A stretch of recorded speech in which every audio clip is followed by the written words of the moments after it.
हमारे देश का एक स्टेट ऐसा है जिसमें पिछले दिनों में पॉलिटिक्स से लेकर जुडिशरी तक में बहुत हलचल देखने को मिली है। इतनी कि लोग परेशान हो गए हैं कि कब जाकर ये पूरा विवाद समाप्त होगा। यहाँ हम बात वेस्ट बंगाल के संदेश खाली इलाके की कर रहे हैं, जहाँ पिछले दिनों में टीएमसी से लेकर बीजेपी और यहाँ तक कि कोलकाता हाईकोर्ट भी इस पूरे मामले में उलझी दिखी है। जहाँ लोगों को लगा था कि टीएमसी लीडर शाहजहां शेख के अरेस्ट होने से मामला शांत हो जाएगा, उल्टा वापस से कोलकाता में कुछ ऐसा हुआ है जो आग की तरह फैल गई है। यहाँ हम बात ऐसे जज की कर रहे हैं जो आए दिन हमेशा कंट्रोवर्सी के सेंटर में नजर आया करते हैं और एक बार फिर से उन्होंने कंट्रोवर्सी क्रिएट कर दी है। तो यहाँ बात और किसी की नहीं बल्कि जस्टिस अभिजीत गंगोपाध्याय की हो रही है, जहाँ पिछली बार उन्होंने कोलकाता हाईकोर्ट के एक जज के खिलाफ बोलकर केस को सुप्रीम कोर्ट में chief justice of India DY Chandrachud के पास भिजवाने पर मजबूर किया था। वहीं उन्होंने बीते दिनों एक ऐसा खुलासा किया है जिससे कोलकाता की जुडिशरी और पॉलिटिकल दोनों पर ही काफी प्रभाव पड़ने वाला है।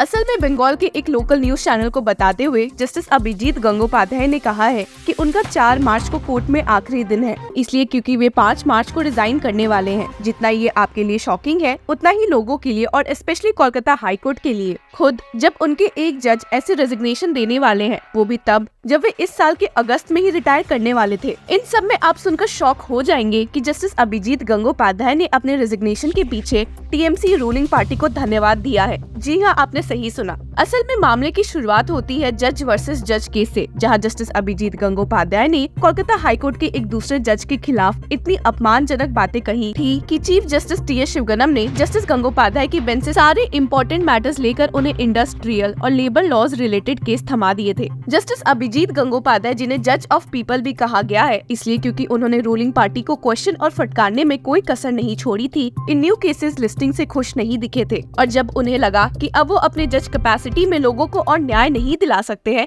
तो उन्होंने रिजाइन करने का फैसला लिया। अब आपके मन में ये सवाल तो पैदा हो रहा होगा कि जस्टिस अभिजीत गंगोपाध्याय, जो आए दिन टीएमसी पार्टी के खिलाफ जजमेंट सुनाते थे और कई मौकों पर उन्हें कोर्ट रूम के बाहर भी टारगेट किया है, अपने रेजिग्नेशन के लिए उन्हें कैसे धन्यवाद कर रहे हैं। तो बात ऐसी है कि जस्टिस अभिजीत गंगोपाध्याय ने बंगाल न्यूज चैनल को बताते हुए कहा कि कई मौकों पर जब उनकी झड़प टीएमसी पार्टी से होती आई है, तो उन्होंने हमेशा जस्टिस गंगोपाध्याय को चैलेंज किया है कि वे पॉलिटिक्स में उतरे और ना कि जज की हैसियत से कुछ बोले। और इसी चैलेंज को अब जस्टिस गंगोपाध्याय ने एक्सेप्ट करने का मन बना लिया है। आपको बता दें कि बड़ी आम बात है एक जज का जुडिशरी छोड़कर पॉलिटिक्स में जाना, और भले जितना ये शॉकिंग है उतना ही जुडिशरी की हिस्ट्री में दिखते आए गए हैं। सिर्फ यही नहीं, जस्टिस गंगोपाध्याय ने कहा है कि वे अभी श्योर नहीं है कि वे किस पार्टी को ज्वाइन करेंगे, पर ये बहुत ऑब्वियस है कि वे किसी भी हाल में टीएमसी को ज्वाइन नहीं करने वाले हैं। And has stated no decisions regarding my candidature for Lok Sabha polls, but I would like to thank the ruling party in West Bengal for challenging me to enter the political field. आपको बता दें कि इसी के बीच अफवाह उड़ने में टाइम नहीं लगी कि वे शायद बीजेपी को ज्वाइन कर सकते हैं, जो कि वेस्ट बंगाल में टीएमसी की मेन अपोजिशन पार्टी है। अब इस बात में कितनी सच्चाई है या नहीं, इसका अंदाजा तो लगाया नहीं जा सकता है, पर इसी सब के बीच में कांग्रेस लीडर अधीर रंजन चौधरी ने ABP आनंद को दिए एक इंटरव्यू में साफ साफ कहा है that justice Gangopadhyay is welcome to join the Congress party and that all workers of the party would welcome him with open arms and utmost respect. तो ऐसा तो नहीं है कि जस्टिस गंगोपाध्याय के पास ऑप्शंस नहीं है। अपने इंटरव्यू में रेजिग्नेशन के बारे में बताते हुए जस्टिस गंगोपाध्याय ने कहा था that I am resigning from the post of a जज in the Kolkata high court. This is the call of my conscious. Now I should go to larger people and larger areas. In court a judge deals with the matter which come before him if a person files a case, but in our country and also in our state West Bengal there are a large number of very helpless people। उन्होंने कहा कि उन्हें feel हो रहा कि वे politics में जाकर ज्यादा सुधार कर सकते हैं